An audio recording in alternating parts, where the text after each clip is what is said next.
This is the fractured femur. To create a medial bone deficit, the medial point of the oblique fracture is placed in the vise. It is broken off and discarded. The fracture is reduced and the long bending template is applied to the lateral side of the femur. Because there is a medial deficit, an LC-DCP used as a buttress plate will stabilize the fracture. The plate is contoured to the shape of the bending template. It must always be bent between the plate holes.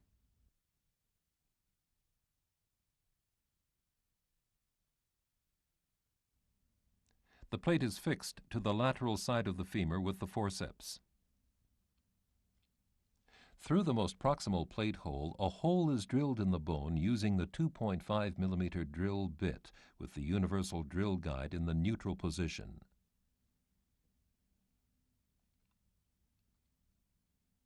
The screw length is determined with the depth gauge.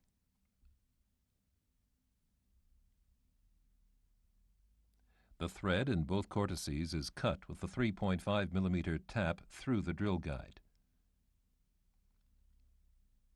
The 3.5 millimeter Cortex screw is inserted.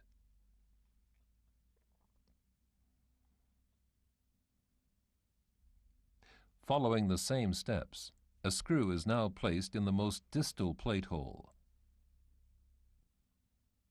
The plate holes are alternately filled with screws throughout the length of the plate. Plate holes that lie over the deficit will either be filled with screws that go through only the near cortex, or they will not be filled at all, depending on the position of the fracture line. Clinically, the bone defect is filled with cancellous bone graft.